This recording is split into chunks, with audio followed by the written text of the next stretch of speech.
Hello friends. तो आज हम एनसीईआरटी क्लास 6 साइंस का तीसरा चैप्टर देखेंगे।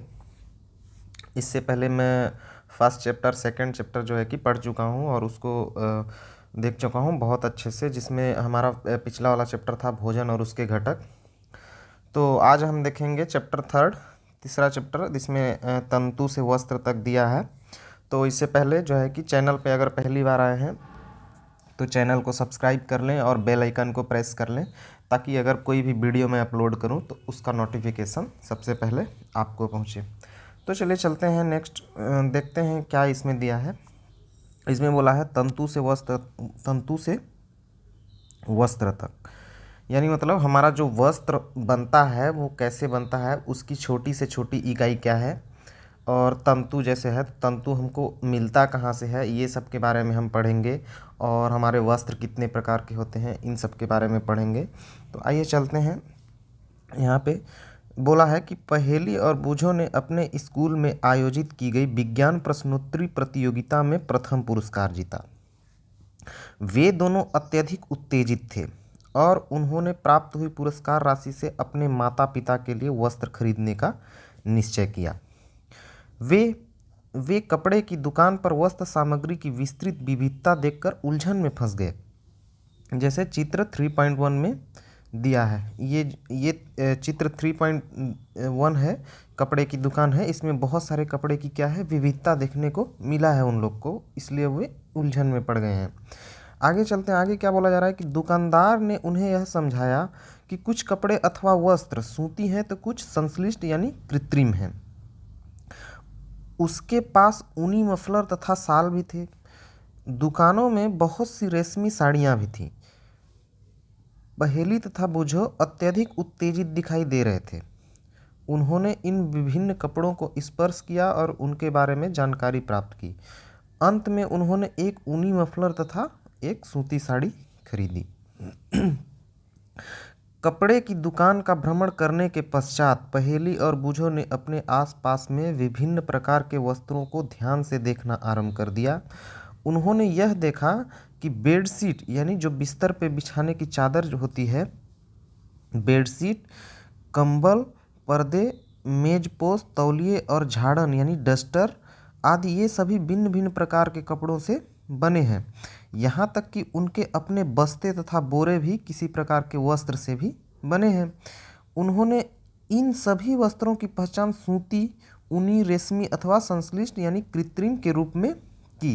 यानी बहुत सारे जो कपड़े थे वो अलग अलग टाइप के बने हुए थे। क्या आप भी इन वस्त्रों से कुछ की पहचान कर सकते हैं? तो आगे दिया है 3.1। 3.1 में क्या दिया है, वस्त्रों की विविधता।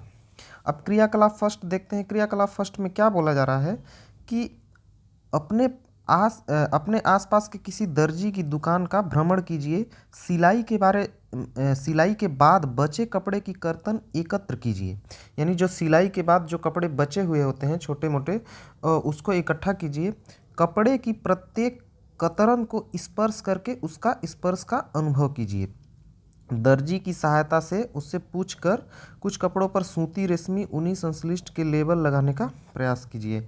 दर्जी से पूछकर उनमें जो है कि अलग अलग कीजिए कि कौन सूती है, कौन रेशमी है और कौन ऊनी है और कौन कृत्रिम है यानी संश्लिष्ट है। उन लोग का उनका अलग अलग जो है कि लेबल कीजिए, उनको अलग अलग छांटिए, ऐसा बोला जा रहा है। फिर आगे चलते हैं। आगे क्या बोला जा रहा है कि क्या आप यह जानना चाहते हैं कि ये विभिन्न कपड़े किस प्रकार के बनते हैं? जब आप किसी कपड़े का अवलोकन करते हैं तो वह एक सतत टुकड़ा प्रतीत होता है। अब इसे ध्यान से देखिए। क्या आपने क्या चित्र 3.2 देखा?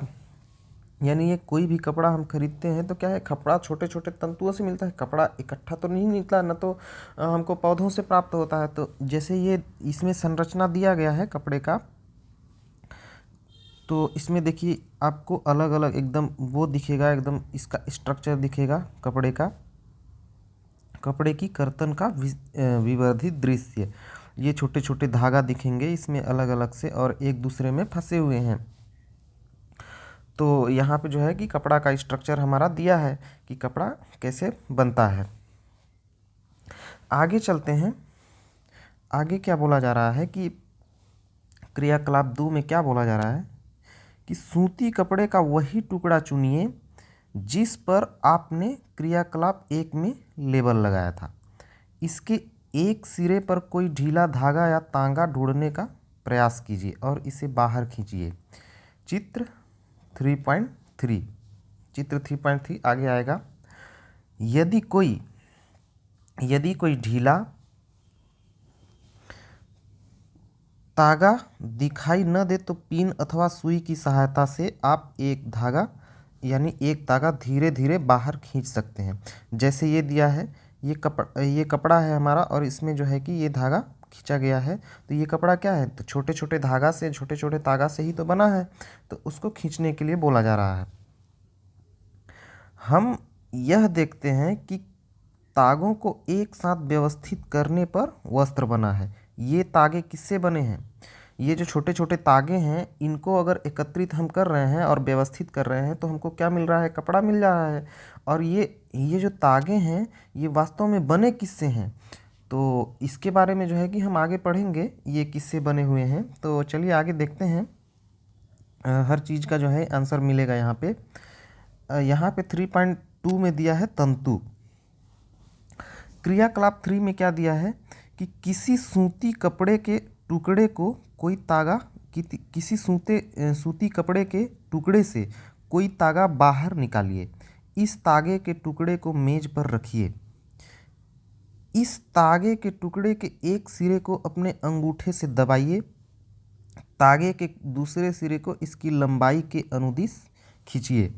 चित्र 3.4 चित्र 3.4 में ये दिया है। चित्र 3.4 में दर्शाए अनुसार अपने नाखून से खरोचिए। क्या आप इस सिरे पर यह देखते हैं कि तागा पतली लड़ियों में विखंडित हो गया है? तो अगर आप कोई धागा लीजिए या फिर कोई तागा लीजिए या फिर कोई कपड़े में से एक तागा खींच के और उसको क्या करिए, अपने अंगूठे से दबाकर लंबाई के अनुदिश खींचिए, तो उसमें क्या हो जाएगा कि छोटी छोटी क्या है कि तागा पतली लड़ियों में जो है कि एक विखंडित हो जाएगा, जिसको हम क्या बोलते हैं, जिसको तंतु हम आगे चल के बोलेंगे। जैसे ये चित्र में दिया है 3.5 में तागा पतली लड़ियों में विखंडित हो जाता है। आगे देखते हैं, आगे क्या बोला जा रहा है कि सुई में तागे को पिरोने यानी डालने का प्रयास करते समय भी आपने ऐसा ही परीक्षण किया होगा। जैसे हम कभी कभी सुई में धागा डालते हैं तो जो है कि सुई में धागा नहीं जा पाता। क्यों नहीं जा पाता? क्योंकि उसकी जो है कि जो छोटी छोटी लड़ियाँ होती हैं वो निकली हुई होती हैं, वो व्यवस्थित नहीं होती हैं, इसलिए वो जो है कि वो लड़ियाँ जो है कि नहीं जा पाती अंदर एक अच्छे से। और यहाँ पे ऐसा ही होता है, यहाँ पे ऐसे ही बोला गया है। और आगे बोला गया है कि कई बार तागे का यह सिरा कुछ पतली लड़ियों में पृथक हो जाता है। ऐसा होने पर तागे को सुई के नाके से गुजारना कठिन हो जाता है। उसी के बारे में दिया है। तागे की ये दिखाई देने वाली पतली लड़ियाँ भी और अधिक पतली लड़ियों से मिलकर बनी होती हैं, जिन्हें हम तंतु बोलते हैं। ये जो लड़ियाँ हैं ये बहुत सारी पतली पतली जो है कि और लड़ियों से मिलकर बनी होती हैं, और उसको हम क्या बोलते हैं, जिसको तंतु बोलते हैं। तो तंतु क्या है? हमारे वस्त्र की एक सबसे छोटी इकाई हो जाएगी तंतु। अब देखते हैं कि ये तंतु हमको कहाँ से मिलते हैं। तो वस्त्र तागा यानी धागा से मिलकर बनते हैं तथा तागे भी आगे तंतुओं से मिलकर बने होते हैं। ये तंतु कहाँ से आते हैं? कुछ वस्त्रों जैसे सूती, जूट, रेशमी तथा ऊनी के तंतु पादप तथा जंतुओं से प्राप्त होते हैं। क्या होते हैं? कुछ वस्तुओं जैसे सूती, जूट, रेशमी तथा ऊनी के तंतु कहाँ से प्राप्त होते हैं? पादप से प्राप्त होते हैं। और कुछ जो है कि जंतुओं से प्राप्त होते हैं। आगे हम देखेंगे कि जंतुओं से कैसे और पादपों से कैसे प्राप्त होते हैं। इन्हें क्या बोला जाता है? इन्हें प्राथमिक तंतु प्राकृतिक तंतु बोला जाता है। इनको क्या बोलते हैं? प्राकृतिक तंतु बोलते हैं। रुई तथा जूट यानी पटसन पादपों से प्राप्त होने वाले तंतुओं के उदाहरण हैं। जैसे जो तंतु पादप से मिल रहा है और जो तंतु जंतुओं से मिल रहा है, इन दोनों तंतुओं को हम क्या बोलते हैं? प्राकृतिक तंतु बोलते हैं। और जो मानव द्वारा निर्मित होता है तंतु, उसको हम क्या बोलते हैं? संश्लेषित या फिर कृत्रिम तंतु बोलेंगे। तो आगे कृत्रिम तंतु के भी बारे में हम पढ़ेंगे। और यहाँ पे आगे क्या बोला जा रहा है कि ऊन तथा रेशम जंतुओं से प्राप्त होते हैं। ऊन तथा रेशम किससे प्राप्त होते हैं? जंतुओं से प्राप्त होते हैं। ऊन जैसे भेड़ अथवा बकरी की कार्तित ऊन से प्राप्त होती है। इसे खरगोश, याक तथा ऊँटों के बालों से भी प्राप्त किया जा सकता है। रेशमी तंतु रेशम कीट कोकून से खींचा जाता है। आगे पूरा प्रोसेस दिया है कि रेशम कैसे कैसे बनता है, उसके बारे में हम आगे बहुत अच्छे से पढ़ेंगे। तो रेशमी तंतु कहाँ से मिलता है? रेशम कीट के कोकून से खींचा जाता है। हजारों वर्षों तक वस्त्र निर्माण के लिए केवल प्राकृतिक तंतुओं का ही उपयोग होता था। पहले क्या होता था? हजारों वर्षों तक क्या होता था कि वस्त्र के निर्माण के लिए केवल प्राकृतिक तंतुओं का ही उपयोग किया जाता था। उस समय कृत्रिम तंतु नहीं आया था। पिछले लगभग 100 वर्षों से ऐसे रासायनिक पदार्थ जिनका स्रोत पादप अथवा जंतु नहीं है से तंतुओं का निर्माण किया जा रहा है। यानी पहले क्या था? पहले प्राकृतिक तंतु थे, लेकिन कुछ सालों बाद क्या आ गए? लगभग 100 वर्षों से कि हम जो है कि कृत्रिम तंतु भी बनाने लग गए हैं जिनका स्रोत पादप अथवा जंतु नहीं है। यानी मतलब हम उसको अलग ही रासायनिक विधि से बनाते हैं।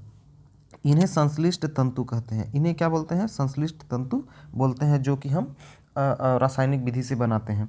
जैसे पॉलिएस्टर हो गया, नायलॉन और एक्रिलिक संश्लिष्ट तंतुओं के कुछ उदाहरण हैं। अब यहाँ पे बूझो ने क्या बोला? बूझो ने यहाँ दिखाई गई कुछ वस्तुओं को संग्रहालय में देखा है। इन्हें योद्धा पहनते हैं। वह यह जानना चाहते हैं कि क्या ये भी किसी प्रकार के वस्तुओं से बने हैं। बूझो यहाँ पे क्या बोल रहा है? बूझो क्या बोल रहा है कि बूझो ने यहाँ दिखाई गई कुछ वस्तुओं को संग्रहालयों में देखा है। इन्हें योद्धा पहनते हैं। जो देखा है उसको क्या कौन पहनता है? योद्धा पहनते हैं। वह यह जानना चाहते हैं कि क्या ये भी किसी प्रकार के तंतुओं से बने हैं। तो इसका आंसर जो है कि आगे मिलेगा हमको। आगे चलते हैं। आगे क्या बोला जा रहा है कि पॉइंट 3.3 में क्या बोला है? कुछ पादप तंतु। अब पादप तंतु के बारे में यहाँ पे दिया गया है। जैसे रुई। क्या आपने कभी तेल के लैंपों के लिए बत्तियाँ बनाई हैं? जो तेल के लैंप या फिर दिए होते हैं, उनके लिए बत्तियाँ बनाई हैं। इन बत्तियों को बनाने के लिए आप क्या उपयोग में लाते हैं? इस रुई का उपयोग गद्दों, रजाइयों तथा तकियों में भी किया जाता है। क्योंकि जो हम दिया की जो बाती बनाते हैं या फिर तेल के लैंप के लिए जो बत्तियां बनाते हैं, वो किससे बनाते हैं? रुई से ही तो बनाते हैं। और इन रुई का उपयोग और कहाँ होता है? गद्दों में, रजाइयों में और तकियों में भी इसका उपयोग होता है। कुछ रुई लीजिए, इसे खींचकर पृथक कीजिए और इसके किनारों को ध्यान से देखिए। आपने क्या परीक्षण किया? ये छोटी पतली लड़ियाँ जिन्हें आप देख रहे हैं कपास तंतुओं से बनी है। यानी कुछ रुई लीजिए और इसे खींचकर पृथक कीजिए। इसका सबसे पतला सबसे एक धागा खींचने का प्रयास कीजिए और उसको अच्छे से देखिए। ये जो पतली लड़ियाँ हैं जिन्हें आप देख रहे हैं, वो क्या हैं? कपास के तंतु हैं। और वो कपास के तंतु यानी कपास की सबसे छोटी इकाई है, जो कि जिसको हम क्या बोलते हैं? तंतु बोलते हैं। आगे बोला जा रहा है कि रुई कहाँ से आती है? इसे खेतों में उगाया जाता है। रुई को कहाँ उगाया जाता है? खेतों में, कपास के द्वारा। साधारणतया कपास के पौधे वहाँ उगाए जाते हैं जहाँ की मृदा काली तथा जलवायु उष्ण होती है। कपास के पौधे कहाँ उगाए जाते हैं? जहाँ की मिट्टी काली हो और जलवायु वहाँ की उष्ण हो, यानी गर्म जलवायु हो। क्या आप ऐसे कुछ राज्यों के नाम बता सकते हैं जहाँ हमारे देश में कपास की कृषि की जाती है? कपास पादप के फल यानी कपास गोलक लगभग नींबू के माप के होते हैं। पूर्ण परिपक्व होने पर बीज टूटकर खुल जाते हैं तथा अब कपास तंतुओं से ढके बिनौले यानी कपास के बीज को देखा जा सकता है। क्या आपने ऐसा कपास खेत देखा है जो कपास चुने जाने के लिए तैयार हो चुका है? इस समय खेत कपास के परिफुल यानी रोमों से इतना श्वेत हो जाता है जैसे हिम ने ढक लिया हो।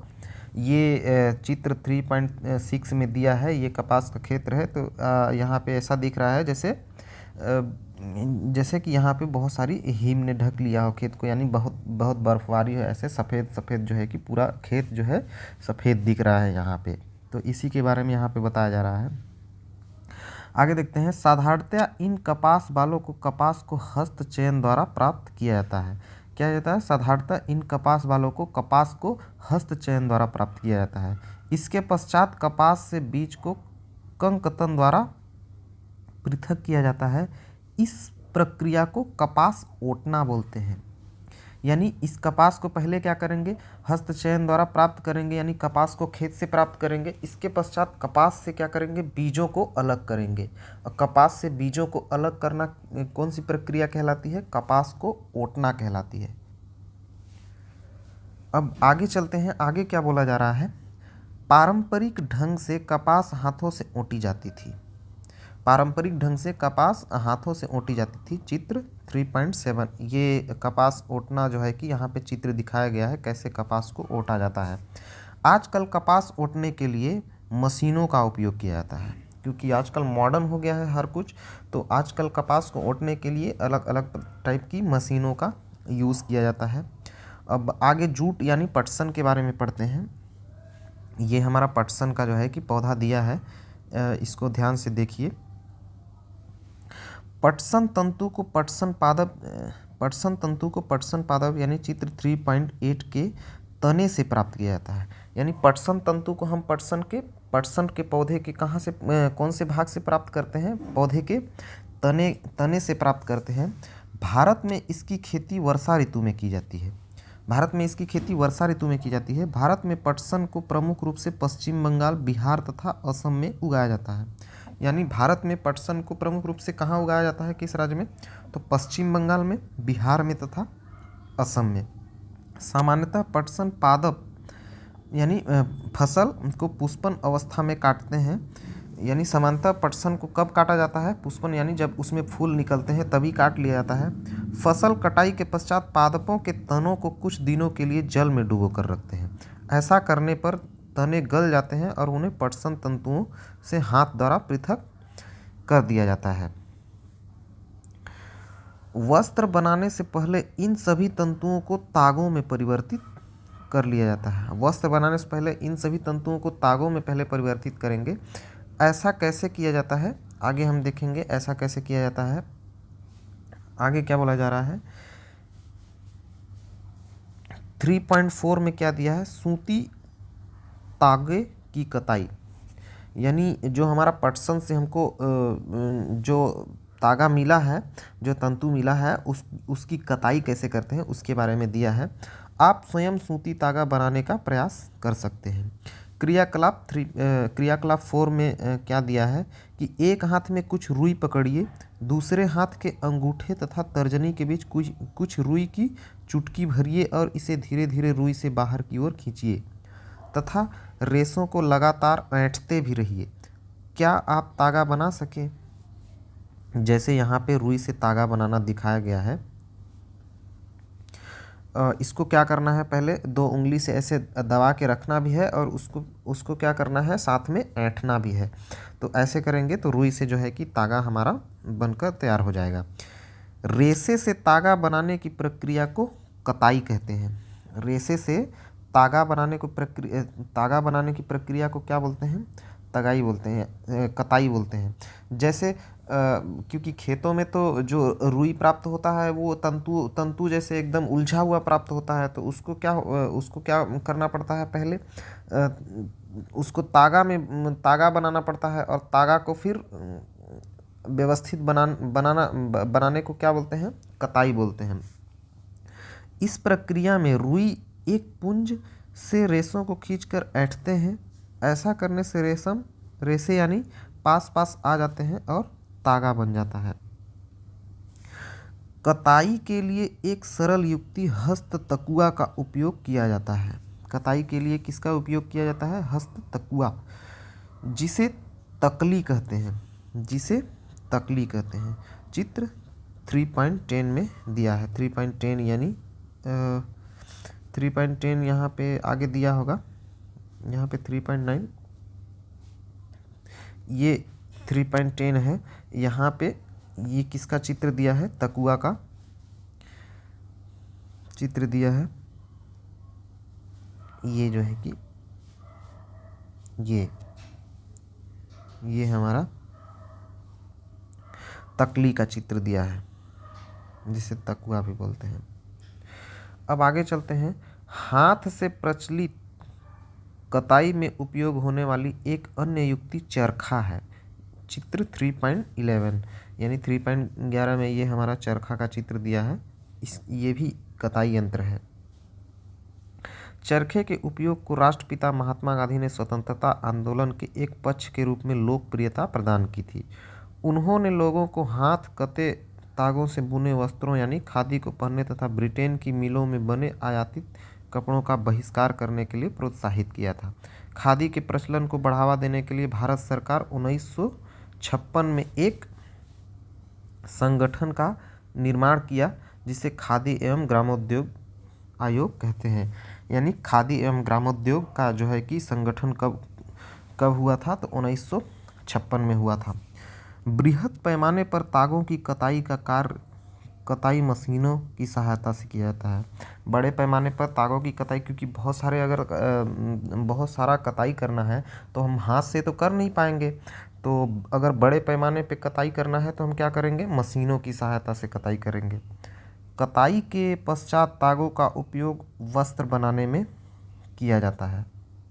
कताई के पश्चात तागों का उपयोग वस्त्र बनाने के लिए किया जाता है।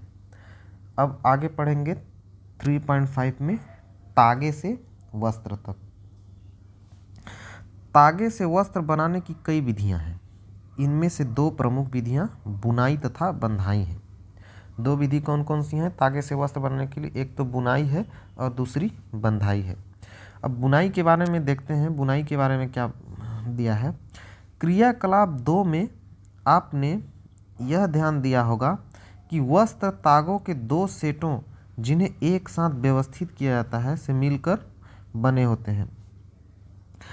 तागों के दो सेटों को आपस में व्यवस्थित करके वस्त्र बनाने की प्रक्रिया को बुनाई यानी वीविंग कहते हैं। आइए कागज की कुछ पट्टियों को बुनने का प्रयास करते हैं। क्रियाकलाप 5 में क्या बोला जा रहा है कि विभिन्न रंगों की दो कागज की शीट लीजिए। दोनों में से 30 सेंटीमीटर लंबाई तथा 30 सेंटीमीटर चौड़ाई की वर्गाकार शीट काटिए। अब इन दोनों शीटों को आधा मोड़िए। एक शीट पर चित्र 3.12 में दिखाए अनुसार रेखाएं खींचिए तथा दूसरी शीट पर चित्र 3.12b में दिखाए अनुसार रेखाएं खींचिए। दोनों शीटों को खींची गई रेखाओं के अनुदिश काटिए और फिर शीटों के मोड़ों को खोलकर इन्हें फैला लीजिए। इन शीटों की पट्टियों को एक एक करके दूसरी शीट के कटावों से चित्र 3.12c में दिखाए अनुसार बुनिए। ये देखिए, ऐसे पहले आपको ऐसे कटिंग करना है, ऐसे, फिर इसको ऐसे इस टाइप से बुनना है। ये हमारा जो है कि बुन के कंप्लीट हो गया है। यहाँ पे आगे क्या दिया है? चित्र 3.12d में पट्टियों के बुनने के पश्चात का नमूना दिखाया गया है। पहले इस तरह से आपको काटना है कागज़ को, फिर एक शीट लेना है और उसमें बुनना है। फाइनली आपको इस तरह से जो है कि बुनकर तैयार हो जाएगा, तैयार मिलेगा नमूना। इसी ढंग से तागों के दो सेटों को बुनकर वस्त्र बुने जाते हैं। तागे वास्तव में कागज की पट्टियों की तुलना में बहुत पतले होते हैं। वस्त्रों की बुनाई करघों पर की जाती है। करघे या तो हस्त प्रचलित होते हैं अथवा विद्युत प्रचलित। करघे कैसे होते हैं? या तो हस्त प्रचलित होते हैं यानी हाथ से चलते हैं, या फिर विद्युत प्रचलित यानी इलेक्ट्रिसिटी। तो आजकल सब ज़्यादा से ज़्यादा विद्युत प्रचलित है, क्योंकि हाथ से बहुत ज़्यादा टाइम लग जाता है। इस वजह से ये जो है कि हस्त प्रचलित आजकल बहुत कम है, हस्त वाला प्रचलित। तो आजकल क्या है, विद्युत प्रचलित यानी सब कुछ मशीनों से ही किया जाता है। अब आगे चलते हैं। ये हथकरघा जो है कि यहाँ पे दिया है, हाथ से कैसे जो है कि वस्त्र बनाया जाता है। एक विशेष प्रकार की बुनाई क्या कभी आपने यह ध्यान से देखा है कि स्वेटर किस प्रकार बुने जाते हैं? इनकी बुनाई यानी नीटिंग में किसी एकल तागे का उपयोग वस्त्र के एक टुकड़े को बनाने में किया जाता है। क्या चित्र 3.14 में जो है कि दिया है, चित्र 3.14 ये है, स्वेटर की बुनाई जैसे हो रहा है यहाँ पे। क्या आपने कभी किसी फटे हुए मोजे के किसी तागे को खींच कर देखा है? जब आप ऐसा करते हैं तो क्या होता है? एकल धागा लगातार खींचता चला आता है तथा वस्त्र उधड़ता जाता है। मोजे और बहुत सी अन्य पहनने की वस्तुएं ऐसे ही बुनाई के वस्त्रों से बनाई जाती हैं, बुनाई द्वारा बने वस्त्रों से बनाई जाती हैं। इस प्रकार की बुनाई हाथों से तथा मशीनों द्वारा भी की जाती है। तो आजकल हाथों से तो बहुत कम ही जो है कि कपड़ों की बुनाई की जाती है, ज़्यादातर मशीनों से की जाती है। दोनों प्रकार की बुनाई का उपयोग विभिन्न प्रकार के वस्त्रों के निर्माण में किया जाता है। इन वस्त्रों का उपयोग पहनने की विविध वस्तुओं को बनाने में होता है। पहेली यह जानना चाहती है कि क्या आपने नारियल के बाहरी खोल के तंतुओं से बने किसी वस्त्र को देखा है? इन तंतुओं का सामान्यतः किन कार्यों में उपयोग होता है? तो आगे चलते हैं, आगे देखते हैं। पॉइंट 3.6 में क्या दिया है? वस्त्र सामग्री का इतिहास। वस्त्र सामग्री का इतिहास। यहाँ पे बोला है, क्या आपने कभी यह जानने का प्रयास किया है कि प्राचीन काल में लोग पहनने के लिए किस सामग्री का उपयोग किया करते थे? वस्त्रों के विषय में पूर्व प्रमाणों से ऐसा प्रतीत होता है कि प्रारंभ में लोग वृक्षों की छाल यानी बल्क, बड़ी बड़ी पत्तियों अथवा जंतुओं की चर्म और समूर से अपने शरीर को ढकते थे। कृषि समुदाय में बसना आरंभ करने के पश्चात लोगों ने पतली पतली टहनियों तथा घास को बुनकर चटाइयाँ तथा डालियाँ टोकरी बनाना सीखा। डलियाँ, टोकरी ये सब पहले बनाना सीखे थे। लताओं, जंतुओं की ऊन अथवा बालों को आपस में ऐंठन देकर लंबी लड़ियाँ बनाई, इनको बुनकर वस्त्र तैयार किए। पूर्व में भारतवासी रुई से बने वस्त्र पहनते थे जो गंगा नदी के निकटवर्ती क्षेत्रों में उगाई जाती थी। फ्लैक्स भी एक प्रकार का पादप है जिसे प्राकृतिक तंतु प्राप्त होता है। फ्लैक्स भी क्या है? एक प्रकार का पौधा है जिससे हमको क्या मिलता है? प्राकृतिक तंतु प्राप्त होता है। प्राचीन मिस्र में वस्त्रों को बनाने के लिए रुई तथा फ्लैक्स की कृषि नील नदी के निकटवर्ती क्षेत्रों में की जाती थी। उन दिनों में लोगों को सिलाई करना नहीं आता था।